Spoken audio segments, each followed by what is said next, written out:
সঠিক পরিকল্পনা আর তদারকির অভাবে বিলীন হয়ে যাচ্ছে রাজধানীর বিভিন্ন খাল। এর মধ্যে রয়েছে রূপনগর খালটি। খালের জমানো ময়লা থেকে তৈরি হচ্ছে ডেঙ্গুর জীবাণুবাহী মশা সহ নানা রোগ। পরিষ্কার করার পরেও ফেলা হয় নানা আবর্জনা। কর্তৃপক্ষের অবহেলা আর স্থানীয় বাসিন্দাদের সচেতনতার অভাবেই বাড়ছে দুর্ভোগ। এই অবস্থার প্রতিকার চায় এলাকাবাসী। এখানে যে ময়লাগুলো জমা হয়, যার ফলে পরিবেশে অনেক ক্ষতি হচ্ছে।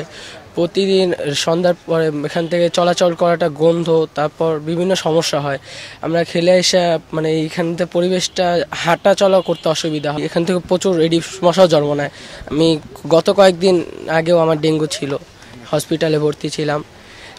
তো বিভিন্ন সমস্যা হয় এই জলাশয়ের কারণে।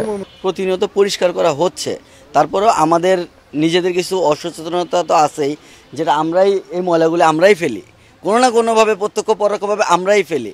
তো আমরা যদি আরেকটু সচেতন হতে পারি, অবশ্য এটা আরও সুন্দরভাবে রোধ করা সম্ভব। তো আমার মনে হয় এই জায়গাটাই মূলত সকল ময়লা এই জায়গায় এসে জমা হয় পুরো খালের।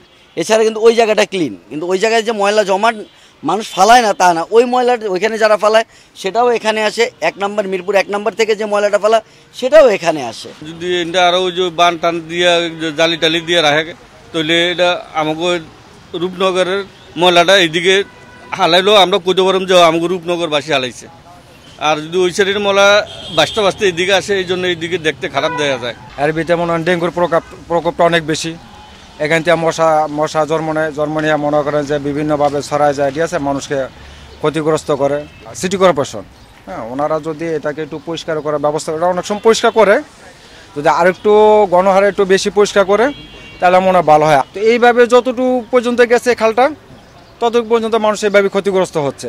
শুধু আমাদের রূপনগর না, তবে আমাদের নিজে সচেতন হইতে হবে। আমরা সচেতন হইলে আমাদের এই পরিবেশ সুন্দর হবে, এজন্য আমাদেরকে উদ্যোগ নিতে হবে। লোকজন যাতে পারে না, গন্ধ একটা অনেক সময় রাস্তায় এনে ফেলাইতে যায়, ময়লা ছেলে ডাল্লা এমনি ফেলাইতে যায়, ময়লা ডাস্টবিন ওঠে না। পরিষ্কার নিজের কাছে, এটা যদি কোনো ডাস্টবিনে ফালান তাহলে পরিষ্কারটা আমরা নিজেরাই করতে পারতেছি, ঠিক আছে। আমি যদি এটা যে কোনো জায়গায় ফালাইতে হতো, এই যে দেখেন রাস্তার উপরে যেইভাবে ময়লা ইয়ে রাখছে, এটা কোনো রাখার জায়গা না। আমাদের এলাকাবাসীরও সচেতন হতে হবে এবং সিটি কর্পোরেশনের এটা পুরোপুরি দায়িত্ব পালন করতে হবে।